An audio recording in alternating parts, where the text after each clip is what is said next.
Congressman Elsalin ko. Noong August 20 o September 2021, nagkakilala kami ni Congressman Saldico sa isang pagtitipon meeting sa Shangri-La, Bonifacio. Doon ay napag-usapan namin ang plano ni Kong Saldi na sumubok na magbaba ng pondo papunta sa aking distrito para sa iba't ibang proyekto. Pagkalipas ng higit kumulang na isang buwan mula sa aming unang pagkikita, ako ay nagpasa sa kanyang listahan ng mga proyekto na may kaugnayan sa flood control at ang mga proyekto yung tayo lumabas sa General Appropriations Act of 2022 na nagkakahalaga ng, dito po, 1, 2, 3, 4, 5, 6, 6 na proyekto po to. At ang pagkakatanda ko po to ay 519 million, ang una po. Sa pagitan ng 4 na taon, mula 2022 hanggang 2025, naging tagapagtaguyod si Kong Saldi ng mga proyekto sa Bulacan First. May higit kumulang 426 na proyekto. Ang kabuang halaga ng proyekto nito, ayon po sa nalakap kong record, ay hindi bababa sa 35 billion, 24 million pesos. Million or billion? Billion, Your Honor. Andito po yung summary. Pwede ko pong state, Your Honor. Go ahead. Sa taong 2022, yun po yung una. Bycam lang po ito ayon sa record ko po. 519 million. Sa 2023, 5 billion 790 sa NEP, 3 billion 250 sa Bycam, at 3 billion 890 sa UA. 2024, 5.8 billion sa NEP, sa Bycam 5.084, sa UA 3.306. Sa 2024, nagkakalaga po ng total na 14 billion 190, sa 2023 12 billion, sa 2022 519. Noong pong 2025 ay 7 billion 385 na lang po sa NEP. Wala na pong kasunod. Sa bawat proyekto na pinapasok ni Kong Saldi, meron akong binigay na obligasyon sa kanya para sa pondo base sa aming kasunduan. Noong 2022, ang kaniyang hinihingi na budget sa bawat proyekto ay 20% lamang po. Noong 2022. Kung makikita nyo po, Your Honor, isasabay ko na rin po ito, na yung larawan po nandun po sa kasama po ako na nakatayo, yung opisina. Yun po yung 20% po na 2022 inaayos po namin doon sa litrato po. Subalit nung taong 2023 hanggang 2025, ito tumaas ng porsyento ng 25% po. Ang pag-abot ng porsyento para kay Kong Saldi sa bawat proyekto ay kadalasang hindi isang baksakan. Ito rin ay nakadepende kung paano na ipasok o na-insert. Kapag ang proyekto na napasok sa NEP, ang unang 10% ay agarang binibigay ko kay Kong Saldi. Habang ang balanse na 15% ay paglabas na po ng GAA. Within 1 to 2 months, iniipon ko muna po yan bago po ipadala sa kanya. Kapag ang proyekto naman ay naipasok ng Kong Saldi sa Bycam, ang unang 10% ay binabayad sa kanya matapos lumabas ang GAA at ang balancing 15% ay binibigay makalipas ng 2 buwan mula nang maapurbahan ng GAA. Pero kapag proyekto ay naipasok gamit ang UA, ang 25% ay agarang iniipon ko pati binibigay kay Kong Saldi. Ang pambayad para kay Kong Saldi ay nanggaling sa mga advances mula sa kontratista, pero hindi na alam ng mga kontratista kung para kanino ang advance na yon. Ang pera na nakalaan para kay Kong Saldi dinadala sa akin. Ako naman po ang nagdadala o naghahatid na hinihinging porsyento ng Kong Saldi sa iba't ibang tao niya. Hindi ko po siya na-meet during pagdadala. Ang tao niya po ay may alias lang Paul at Mark. Dahil sila po yung nag-message po sa akin through Viber, disappearing message po yun, na doon ko po dadalhin. May isa o 2 beses na dinala ko sa parking lot ng Shangri-La Hotel, Bonifacio Global City, ang porsyento ni Kong Saldi. Paminsan-minsan man, inahatid ko ito sa kanyang bahay sa Ladybug Street, Valle Verde 6, Pasig City. Mula Ortigas po, kakaliwa ka stoplight, may gate kakanan, kakaliwa kakanan, makikita na po yung bahay. Minsan po, inuutos ko lang po, minsan po ako po ang nagbababa. May tao lang pong tatanggap, tapos po, iiwanan ko na po. Dinagdag ko na dahil lumulobo ang pondo ng Bulacan, napag-usapan namin kong Saldi na kung meron akong pwedeng mapagbabaan sa iba't ibang district engineering office. Nang dahil dito, naging, nung 2020 hanggang 25, nagbaba si Kong Saldi sa sumusunod. Bulacan Second, 573 million. Tarlac First, 2023, 1.350. Sa 2024, sa UA, 1.650. Tarlac Second, 925. Tapos 2024, 1 billion 25. Pampanga, sa 2023, 1 billion 125. 2024, 75 million lang po. Wala pong alam yung mga tao doon na DE. Ako lang po ang kausap nila.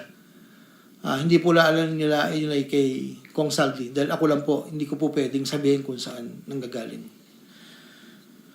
Ito po, ang mga iba naman pong nagbababa ay nakilala ko ang kumpanyang Pearlstar. Ngunit kahit pamilyar ako sa Pearlstar, hindi ko kilala ang may-ari nito. Naging tauhan ng Pearlstar, ang kilala ko na MK. Na-meet ko po siya sa district. Meron po siyang project na isang tulay na inabutan ko before. Sa pagkakalam ko, si MK ay anak ng may-ari ng Pearlstar. Nagkaroon ng pagkakataon ng 2020 na lumapit sa akin si MK na Pearlstar na nakiusap na humingi ng listahan para sa flood control. Ayon kay plano raw nilang lakarin ng pondo para sa mga flood control projects. Ako'y nagbigay sa kanya ng listahan at nalumabas naman po ito sa GA at UA. Kinaklaro ko na wala akong alam o personal knowledge kung paano nakuha ng Pearlstar ang pondo at kung sino ang kausap nila para masiguro ang pagkuha ng pondo. Hindi po ako knowledgeable doon. Basta nagbibigay lang po ako ng listahan. Ang proyektong igilawad na Pearlstar ay pinunduan mula sa National Expenditure Program at papondong itinakda ng bicameral conference. Ayon po sa record. Ito pa po, meron pong 2022, si Commissioner Mario Lipana po ay nanghingi rin po sa akin ng listahan.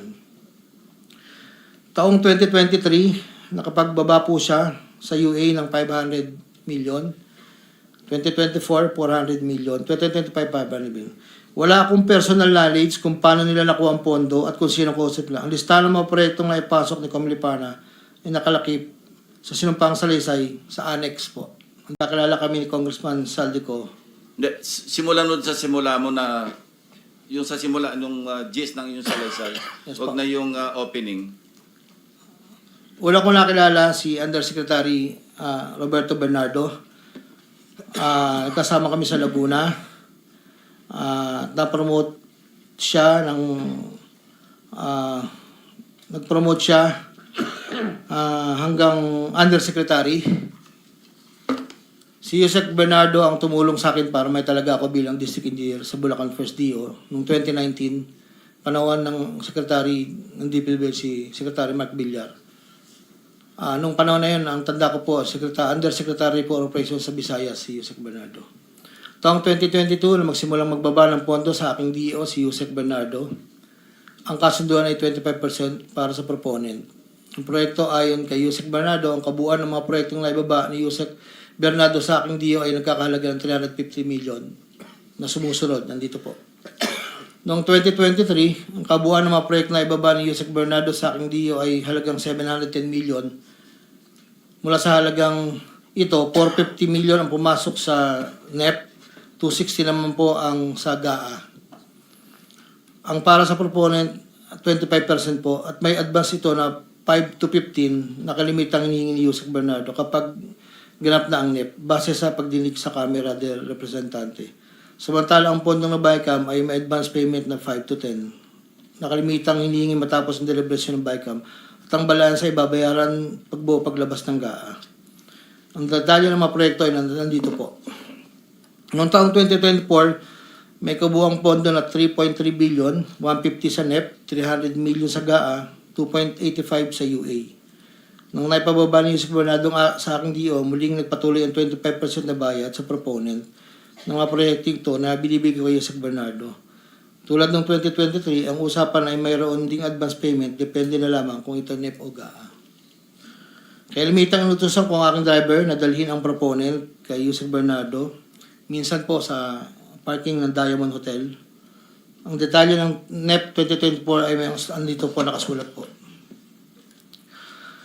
Ayon kay Yusek Bernardo, ang GAA insertions ng 2024 na magkakalaga ng 300 para po 300 million na para kay, sabi niya po sa akin, para kay Senator Bong Revilla na noon ay kumandidato bilang senador para sa 2025. Sinabihan ako ni Yusek Bernardo, Henry, kay Sed Bong yan, baka gusto mo tumulong sa kanya. Dagdagan mo ang proponent ko na bahala. Sinabi ko kay Yusek Bernardo, sige po boss, kaya po imbis na 25 naging 30 ang naging proponent doon po sa 3 project na nakalagay po dito. Ang project po ay construction of flood control structure along Angat River, Sipat Section Plaridel, construction of flood control structure along Angat River, Lumang Bayan, construction of flood control structure along Giginto River, Malis Section, Giginto. Ang total po ay 300 million po. Yun po ay ayon kay Yusek Bernardo. Never ko pong nakakausap si Senator Bong Revilla. Never po. Makikita sa listahan ng mga proyektong galing sa U8 2024 na hindi lamang flood control ang mga proyekto, subalit ang proponent ay naglalaro sa 25 hanggang 30%. Noong taong 2025 ay may kabuang halaga na 2.55 billion ang naipababa ni Yusek Bernardo sa aking DO. Tulad ng mga nakaraang taon, ang proponent ay natiling 25% sa kabuang halaga ng pondo na naibaba ni Yusek Bernardo sa aking DO. Ang detalye ng proyekto ay nandito po. Marami po ito.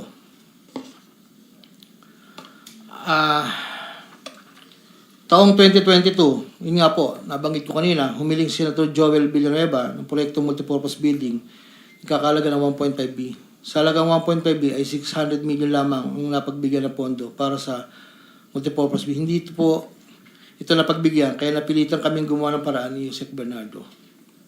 Hindi humingi ng partikular na proyekto o porsyento si Senator Joel, pero inutos ni Yusek Bernardo bigyan na lamang ng proyekto na may katumbas na 150 million na proponent. Dahil dito, nabigyan si Senator Joel ng proyektong Unprogrammed Operations ng 2023, nagkakalaga ng 600 million na pawang mga flood control ng mga proyekto at kung saan susumahin na 25% na proponent na may halaga na 150 million.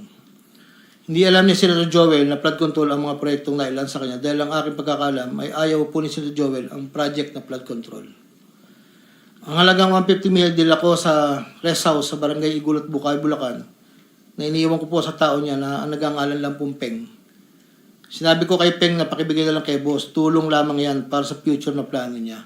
Hindi po nila alam na doon galing yon sa flood control. Matapos po na hindi na po kami nagkausap. Sa kay Senator Jinggoy naman po, sa pagkakatanda ko, nasa 2024 budget hearing kami sa Senado. Kasama ko si Yusek Bernardo sa pagitan ng alas 9 hanggang alas 10 ng gabi. Habang kami naghihintay, tinanong ako ni Yusek Bernardo kung meron pa akong gustong lagyan at meron pang available na 355 si SJE. Ayon po kay Yusek Bernardo. Sabi ko po, boss, meron naman. Sagot ni Yusek Bernardo sa akin, ipasok ko agad sa kanyang listahan ng oras na yun. Agad-agad po akong nagpagawa ng listahan sa staff ko at sa loob ng 10 to 15 minutes, pinasa ko na po ang listahan kay Yusek Bernardo. Ito po ang listahan ng mga proyekto na banggit. Ito po ay puro pumping station po with floodgates. Ito po ay phase 3. Dahil may nauna na pong phase 1, phase 2. Ito po ay 7 project. Meron pong 360 million. Isang 45, isang 50, dalawang 40 million na may kabuang 355. Ang proponent po nito ay 25% at binigay ko yung Yusek Bernardo kasama ang may iba pang proponent na mga pondong binaba niya sa akin para sa taong 2025.